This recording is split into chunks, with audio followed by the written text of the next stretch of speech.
आदाब नाज़रीन, सदा टाइम्स में आप तमाम लोगों का इस्तकबाल है। आज हम लोग सोशल इंस्टीट्यूशन के लिए एक प्रोग्राम करने जा रहे हैं और ये जो एनजीओ है इसका ताल्लुक़ अहमदाबाद गुजरात से है। ये ख़ास तौर से वुमेन के लिए काम करती है और वुमेन को जो है रोज़गार से जोड़ने के लिए काम करती है। इस एनजीओ का नाम जो है She and We Women Entrepreneurship Foundation है। तो आज इस एनजीओ के जो मास्टर ट्रेनर CN सोनी साहब हैं वो हमारे साथ जुड़े हुए हैं। 35 साल से तकरीबन ये रूरल डेवलपमेंट एक्टिविटी में मास्टर ट्रेनर हैं। आप नेशनल लेवल पर एंटरप्रेन्योरशिप डेवलपमेंट प्रोग्राम में as a trainer award winner हैं। तो हमारे लिए बड़ी खुशी की बात है कि आज ये दिल्ली में मुलाकात हो गई और इनसे जानने की कोशिश करेंगे कि ये प्रोग्राम किस तरीके से रन करता है। तो CN सोनी साहब, आपका बहुत बहुत स्वागत है सदा टाइम्स पर। और ये बड़ी हमारे लिए सौभाग्य की बात है कि आपसे मुलाकात हो गई और आप जो प्रोग्राम कर रहे हैं रूरल में आकर, जहां आप एक कॉमन औरत को जो है बिजनेस करना सिखा रहे हैं, तो सबसे पहले मैं ये जानना चाहूँगा वी एंड शी है क्या, ज़रा इसके बारे में आप बताएं। She and We Women Entrepreneurship Foundation basically Ahmedabad में इसका ऑफिस है और हमारा जो कोर कॉम्पिटेंसी है वो एंटरप्रेन्योरशिप डेवलपमेंट का है। इसमें हम स्किल डेवलपमेंट का प्रोग्राम करते हैं, रूरल एंटरप्रेन्योरशिप डेवलपमेंट का प्रोग्राम करते हैं, सोशल एंटरप्राइज डेवलपमेंट के प्रोग्राम करते हैं। तो ऐसे जो युवा है, विमेन्स है, उसको सेल्फ एम्प्लॉयमेंट जनरेशन के लिए हम अलग अलग तरह के जो प्रोग्राम्स है वो करते हैं। डिसेबल के साथ भी हमने काम किया हुआ है। करीबन लास्ट 3 इयर्स में 4000 से ज़्यादा जो दिव्यांग है, डिसेबल है, उसको भी हमने ट्रेनिंग देके वो सेल्फ एम्प्लॉयमेंट में जा रहे हैं। हमने ट्रांसजेंडर के साथ भी काम किया हुआ है और ट्रांसजेंडर के साथ भी वो भी अभी एम्प्लॉयमेंट का वो जो काम है वो कर रहे हैं। जो CNV विमेन एंटरप्रेन्योरशिप फाउंडेशन है वो उसको भी 4 साल हुए हैं और वो हम बेसिकली अभी गुजरात में काम करते हैं। अभी जो मेंस्ट्रुअल हाइजीन का जो प्रोजेक्ट है ये अभी इस साल हरियाणा, दिल्ली और जो महाराष्ट्र है उसमें हम अभी इम्प्लीमेंटेशन कर रहे हैं।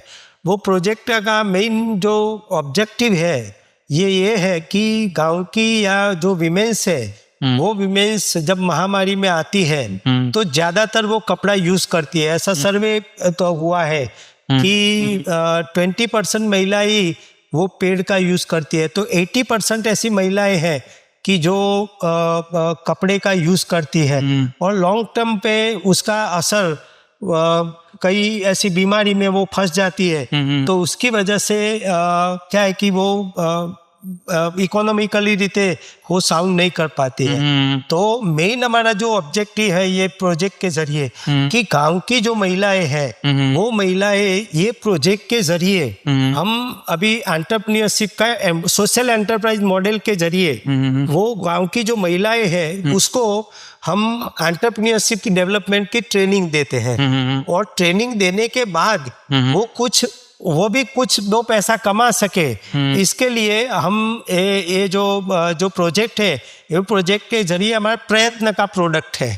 जो हमारा प्रोडक्ट है वो प्रयत्न का और वो प्रयत्न का प्रोडक्ट महिलाएं खुद वो प्रोडक्शन करती है। हमारा बेंगलोर और हैदराबाद में यूनिट है, तो वहाँ के गांव की जो महिलाएं हैं वो प्रोडक्शन करती है और उसको सेल करने के लिए आसपास के जो विलेजेस होते हैं वहाँ पे विमेन चैंपियन हम खड़ा करते हैं। वो विमेन चैंपियन खड़ा करके उसको सबसे पहले कि बिजनेस कैसे करना है उसके बारे में वो 5 दिन का हम ट्रेनिंग देते हैं। मान लीजिए मार्केटिंग कैसे करना है, कस्टमर के साथ बातचीत कैसे करने का है तो वो सब डिटेल में उसको बताते हैं। और बाद में वो जो विमेन से वो अपने एरिया में जाके अवेयरनेस क्रिएट की। ये प्रोजेक्ट का मेन जो मकसद है वो मकसद ये है कि भाई आपको सीधा सेल नहीं करना है, गांव की जो महिलाएं, उसको आप पहले अवेयर करिए कि ये क्यों यूज करना है, वो यूज करे तो क्या हमको बेनिफिट मिलने वाला है, वो हम बताते हैं। मैं यहाँ आपको रोकना चाहूंगा कि आप जो प्रोडक्ट सेल कर रहे हैं, आप प्रोजेक्ट जो आप देने की बात कर रहे हैं, आपके प्रोजेक्ट में और जो कॉमर्शियल मार्केट में जो लोग परचेज कर रहे हैं, उन दोनों का फर्क क्या है, और वो आपके प्रोडक्ट को लोग क्यों प्रेफर करें, जरा इसके बारे में बताइए। तो हमारा प्रोडक्ट के और जो मार्केट में जो प्रोडक्ट मिलता है उसमें मेन जो डिफरेंट ये है कि ज्यादातर मार्केट में जो पेड्स बिकते हैं वो कॉटन बेस होता है, उसमें जो रॉ मटेरियल यूज होता है उसमें कॉटन का यूज ज्यादा से होता है। दूसरी बात ये है कि उसमें एब्सॉर्बिंग कैपेसिटी, वो एब्सॉर्बिंग कैपेसिटी बहुत ही कम मात्रा में होती है और वो गीला रहता है। और इसके अगेंस्ट में हमारा जो प्रयत्न का प्रोडक्ट है उसमें जो भी हम मटेरियल यूज करते हैं तो वो इको फ्रेंडली है। जो यूज करेंगे तो उसके बाद वो जेली में कन्वर्ट हो जाती है। जेली में कन्वर्ट हो जाने के बाद मान लीजिए उसको आप कहीं पे भी वो थ्रो करेंगे तो उससे एनवायरनमेंट पे ज्यादा नुकसान नहीं होता है क्योंकि वो मिट्टी में मिल जाती है। तो वो डिफरेंट है। तीसरा डिफरेंट ये है कि मार्केट में जो मिलता है वो करीबन 42 से 50 रुपीज के आसपास में मिलता है। उसके अगेंस्ट में हम जो देते हैं वो 35 रुपीज में हमारा प्रोडक्ट प्रयत्न का प्रोडक्ट देते हैं। तो चीप है, क्वालिटी में अच्छा है और वो यूज करती है।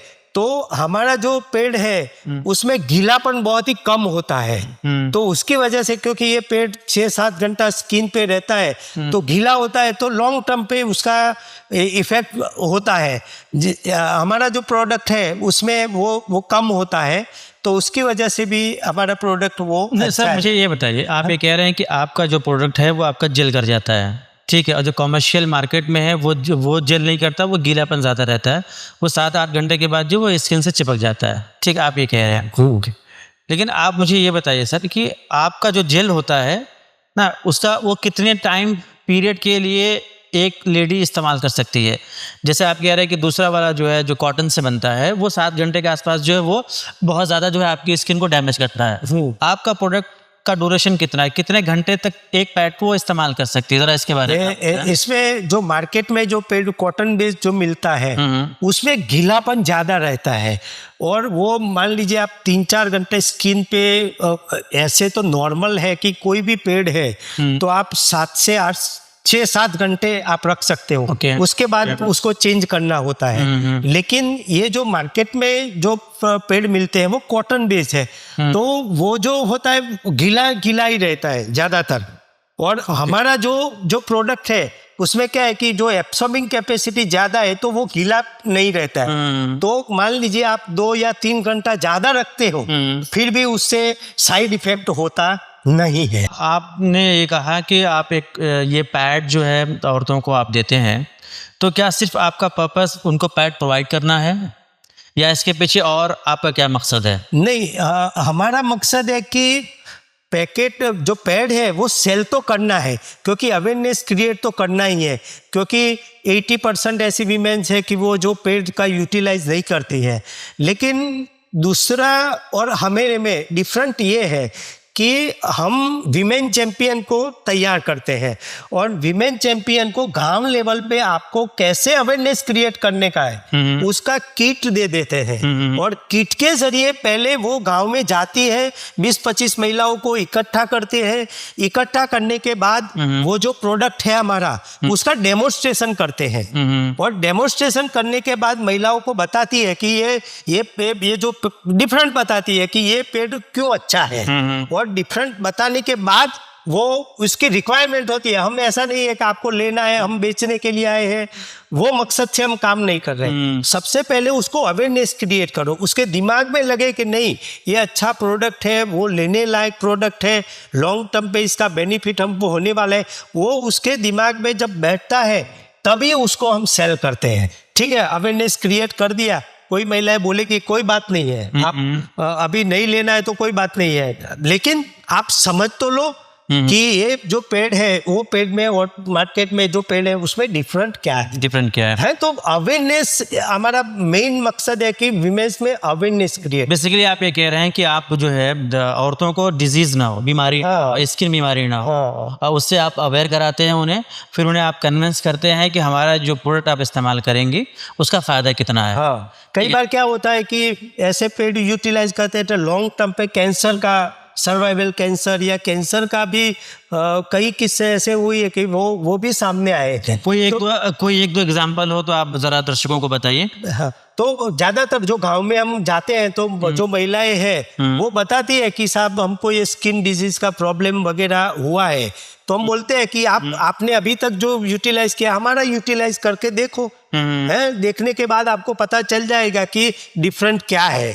और वो महिलाएं वो बाद में वो डिफरेंट करती है कि नहीं ये पेड़ अच्छा है और हमको यूज ऐसे करना चाहिए, और उसका सेविंग भी होता है। आज ये महीने के बाद आप जनरली एक महामारी होती है तो 5-6 पेड़ की रिक्वायरमेंट होती है, तो हम 35 रुपीज में देते हैं, मार्केट में वो 50 रुपीज के आसपास वो मिलता है। तो हर महीने 15 रुपए का तो सेविंग जो गरीब महिलाएं हैं, गांव की जो पढ़ी लिखी कम महिलाएं हैं, उसका तो 15 रुपया बचेगा ना, तो साल भर का आप देखें तो 200 रुपये के आसपास उसका सेविंग होता है।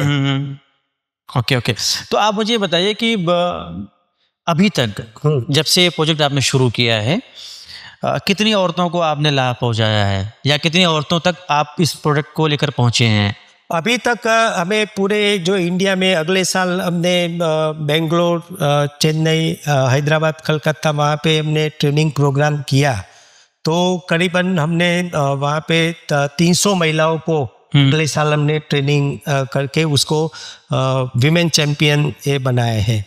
अभी ये साल हम दिल्ली, हरियाणा वहाँ पे अभी 2 प्रोग्राम हमने अभी ख़त्म किए हैं, तो करीबन 75-80 के आसपास जो विमेन है उसको हमने विमेन चैंपियन हमने बनाया है, और अभी हम प्रोग्राम अभी अगले महीने को हम करने वाले हैं। ओके। तो ये आपका एक प्रोग्राम जो है ट्रेन और ट्रेनर, ये क्या है, ये किसको लाभ देता है, जरा आप इसको जरा सा बताएं क्या है ये जो विमेन, ये जो प्रोजेक्ट है उसमें हम क्या है कि गांव की जो महिलाएं हैं, क्योंकि ये प्रोजेक्ट पूरा महिलाओं के साथ जुड़ा हुआ प्रोजेक्ट है, तो महिलाओं के साथ जुड़ा हुआ प्रोजेक्ट है, तो महिला उसको हम ट्रेन करेंगे, तैयार करेंगे, तो वो जाके अवेयरनेस क्रिएट करेगी, तो महिलाओं को भी मालूम होगा कि नहीं ये प्रोजेक्ट के जरिए, और उसका बॉन्डिंग रहेगा, विमेन के साथ रहेगा तो वो बॉन्डिंग भी रहेगा। आप एक तरफ जो है महिलाओं की भलाई के लिए बात कर रहे हैं, दूसरी तरफ आप जो है उनको एंटरप्रेन्योरशिप से जोड़ रहे हैं, तो इन सब चीज़ों के जरिए से आप समाज में किस तरह का बदलाव लाना चाहते हैं? हम ये जो सोशल हमारा मॉडल है, एंटरप्राइज मॉडल है, उसके जरिए जो गांव की जो विमेन्स है वो महामारी में कई बार गलत ऐसी रूढ़ि मान्यताएं हैं, वो सब है, उसमें से उसको हमको निकालना है। और ये जो अभी क्या है कि टेक्नोलॉजी वो सब अभी नया आ गया है, पहले था तो इस वक्त ऐसे पेड़ वगैरह नहीं थे, लेकिन अभी है, तो क्यों हम उसका यूटिलाइज करके अपने, और हर महीने मान लीजिए है तो आपको तो 35 रुपीज ही अपने के लिए निकालना है ना, तो वो निकालने के लिए हम अवेयरनेस ज़्यादा से ज़्यादा क्रिएट करने का जो हमारा मकसद है वो यही है। लेकिन सर ये मुझे बताइए कि हिंदुस्तान एक बड़ी आबादी वाला मुल्क है और यहाँ अमीर गरीब सभी हैं। गांव की अगर हम बात करें तो तकरीबन जो है, अगर मैं ज़्यादा नहीं तो 75% ऐसे लोग हैं जो बड़े शहरों का अभी तक उन्होंने शक्ल भी नहीं देखी है, बड़े शहर आए भी नहीं। बहुत सारी ऐसी औरतें हैं जिन्होंने ट्रेन में भी ट्रैवल भी नहीं किया हुआ है, ठीक है। अब आप ये बात कह रहे हैं कि जो कपड़ा इस्तेमाल करती है उनको स्किन डिजीज हो जाता है, जो कॉमर्शियल पैड इस्तेमाल कर रही हैं उनको भी हो जाता है। आपका प्रोडक्ट जो है वो बहुत बेटर है ना, वो स्किन डिजीज से दूर रखता है। तो वो जो औरतें हैं, जो गाँव में औरतें हैं और जिन्होंने अभी तक पैड की शक्ल भी नहीं देखी हुई है, उन तक पहुंचने के लिए क्या आपका मैकेनिज्म है? इसलिए तो हम जो भी विमेन चैंपियन ट्रेनिंग प्रोग्राम करते हैं ज़्यादातर रूरल एरिया में ही करते हैं। तो वही महिला गांव में जाके उसके आसपास की जो महिलाएं हैं उसमें अवेयरनेस क्रिएट करेगी, तो गांव की जो महिलाएं उसको भी उसका बेनिफिट मिलेगा। नहीं ठीक है, गांव की औरतों को बेनिफिट मिलेगा, बिल्कुल आपका प्रोग्राम है। लेकिन उन गांव में भी बहुत सारे ऐसे घर हैं जहां वो 30 रुपये 35 रुपये भी खर्च नहीं करना चाहते, तो ऐसे लोगों के लिए आपका क्या प्लान है? तो उसके क्या है कि शुरुआत में मान लीजिए हम विमेन चैंपियन के थ्रू काम करते हैं तो होता है महिलाएं, लेकिन जैसे जैसे गांव में महिला ये यूज करती है तो बाद में उसका रिस्पांस हमको बहुत ही पॉजिटिव रिस्पांस आया है। और वो जो पॉजिटिव रिस्पांस आया तो उसके जरिए हम जो महिलाएं यूज नहीं करती है उसको हम मोटिवेट करते हैं कि भाई आपके खुद के लिए हम ऐसे कितने ही पैसे हैं वो हम खर्च कर देते हैं, है ना, तो अपने के लिए हमको 35 रुपीज निकालना है तो हम क्यों नहीं वो कर सके। तो बाद में शुरू में वो नहीं मोटिवेट होती है, बाद में वो मोटिवेट होती है कि नहीं नहीं नहीं नहीं ये अच्छी प्रोडक्ट है, वो इस्तेमाल हमको करना चाहिए। तो उसके जरिए विमेंस के जरिए हम अवेयरनेस उसको क्रिएट करके उसको मोटिवेट करते हैं। ओके। मेरा आखिरी सवाल, आपके इस प्रोग्राम से अगर लोग जुड़ना चाहें तो वो क्या तरीका हो सकता है? आपने जैसे बताया कि इंडिया में तो कई महिलाएं ऐसी है कि जहाँ पे तो हम धीरे धीरे कैजुअली वो जो हमारा की पॉइंट है विमेन चैंपियन, उसके जरिए ही हम और लोगों को उसमें जोड़ने का वो जो काम है वो हम करने वाले हैं। सर एक चीज़ है, जैसे कि आप मास्टर ट्रेनर हैं, आप एंटरप्रेन्योरशिप में बहुत तजर्बा रखते हैं, आप 35 सालों से काम कर रहे हैं। एक तो है कि आप अपने इस प्रोग्राम के ज़रिए से लोगों से मुलाकात कर रहे हैं, लोगों को बता रहे हैं, लोगों को ट्रेन कर रहे हैं, ठीक है। एक दूसरे और NGOs हैं जो ये चाहते हैं कि उनके यहाँ भी ट्रेनिंग हो, वो भी चाहते हैं कि उनका ट्रेनर जो हो वो भी मास्टर ट्रेनर हो, जिसको तजर्बा हो। वो आपसे अगर सर्विसेज लेना चाहें तो आप कैसे कनेक्ट हो आपसे? तो हम अभी क्या है कि ये 2 साल हुए हैं इस प्रोजेक्ट के, और हमारा फ्यूचर में जो प्लानिंग है कि हेल्थ के साथ जुड़ी हुई NGO है या हेल्थ के साथ जुड़े हुए और भी लोग जो है उसको भी ट्रेन करना है, ऐसे TOT करके उसको भी हम ट्रेन करेंगे। और ये प्रोजेक्ट है उसको हम उसके NGO को भी हम साथ में जोड़ेंगे कि क्योंकि हमारा पे तो लिमिटेशन है, हम कहाँ तक पहुँचेंगे, तो और लोगों की भी हम ट्रेनर्स ऑफ ट्रेनिंग दे के ये पूरे प्रोजेक्ट के बारे में NGO को हम इन्वॉल्व करके और जो हमारा एक्सपेंशन है वो एक्सपेंशन का हम अभी सोच रहे हैं। इस सवाल को मैं थोड़ा और आसान करूं समझने के लिए, मिसाल के तौर पे एक NGO है हमारी सदा ट्रस्ट, ठीक है। हमारी सदा ट्रस्ट क्या करती है, वो यूथ को जो है वो स्किल बेस्ड बनाकर एंटरप्रेन्योरशिप में डालना चाहती है, 10वीं क्लास की, 12वीं क्लास की, या वो जो ग्रेजुएशन कर रहे हैं। और अगर इस तरह के बच्चों की ट्रेनिंग करानी हो एंटरप्रेन्योरशिप के लिए, जिसमें आप माहिर हैं, जिसमें आप बताते हैं कि 10 रुपये लगाकर आप 100 रुपये कैसे कमाओ, ठीक है, तो ये सर्विसेज अगर कराना हो, आप ये सर्विसेज आपसे लेनी हो, आपको बुलाकर उनकी ट्रेनिंग करानी हो, तो उसके लिए जो है हमें कितने दिन आपको देना पड़ेगा या कितने दिनों के लिए आपको बुलाना पड़ेगा, ताकि आप बच्चों में वो एनर्जी डालें कि वो एंटरप्रेन्योरशिप की तरफ जाए, वो नौकरी की तरफ ना जाए, वो जॉब गिवर बने, जॉब सीकर ना बने। इसमें क्या है कि जो एंटरप्रेन्योरशिप का जो यूथ के लिए जो ट्रेनिंग प्रोग्राम है उसमें हम शॉर्ट टर्म का भी प्रोग्राम करते हैं। मान लीजिए 3 दिन का प्रोग्राम है तो उसमें एंटरप्रेन्योरशिप क्या है और एंटरप्रेन्योरशिप में क्या क्या, मान लीजिए बिजनेस करना है तो आपको क्या क्या उसमें ध्यान रखना चाहिए, वो अवेयरनेस के लिए 3 दिन का प्रोग्राम करते हैं, 5 दिन का भी प्रोग्राम करते हैं। तो उसमें थोड़ा डीपली हम जाते हैं कि एंटरप्राइज डेवलपमेंट करना है तो इसमें बेसिकली आपको क्या क्या ध्यान में रखना है। मान लीजिए प्रोजेक्ट प्रिपेयर करना है तो कैसे करना है, मार्केट सर्वे करना है तो कैसे करना है, मार्केटिंग करना है तो कैसे करना है, कस्टमर के साथ प्रिपेयर रिलेशनशिप एस्टेब्लिश करना है तो कैसे करना है, बैंक के साथ जोड़ के हम कैसे बिजनेस बढ़ा सके। तो अलग अलग तरह के जो सब्जेक्ट है उसके बारे में हम उसको बताते हैं। उसके बाद 12 दिन का भी हम प्रोग्राम करते हैं। 12 दिन के प्रोग्राम में और भी मान लीजिए कहीं छोटा मोटा बिजनेस किया है, वो शुरू किया है, 2 साल से वो काम कर रहा है, लेकिन उसको डेवलपमेंट कैसे करने का। कई बार क्या होता है कि बिजनेस शुरू तो कर देते हैं, लेकिन 10 साल बाद भी आप पूछेंगे कि वे क्या है, तो शुरू किया था तो अभी 10 साल बाद चल रहा है। तो चल रहा है वो बिजनेस नहीं है। बिजनेस में आपको डेवलपमेंट करना है तो हर साल आपको कुछ न कुछ डेवलप करना है और लोगों को भी आपको एम्प्लॉयमेंट जनरेशन करना है। तो इस टाइप का हम अलग अलग तरह का जो प्रोग्राम है, हमारे साथ अगर कोई भी एनजीओ या कोई भी अगर काम करना चाहते हैं तो हम उसको सपोर्ट करने के लिए तैयार है, और सपोर्ट करके उसका जो ट्रेनिंग प्रोग्राम जैसे ही उसकी रिक्वायरमेंट है, उस रिक्वायरमेंट के हिसाब से हमारी एज अ फैकल्टी हमारा जो भी सपोर्ट की जरूरत है तो हम सपोर्ट करने के लिए तैयार है।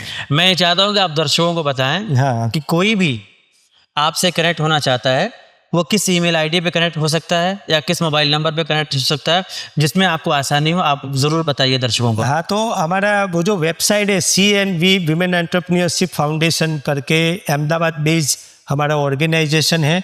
आप वेबसाइट पे जाके भी आप देख सकते हैं, वहाँ पे पूरा हमारा जो प्रोग्राम है, क्या क्या प्रोग्राम करते हैं उसके बारे में वहाँ पे सब कुछ बताया हुआ है, और वो हमको कांटेक्ट करके बताएंगे तो हम और सपोर्ट आपको करेंगे।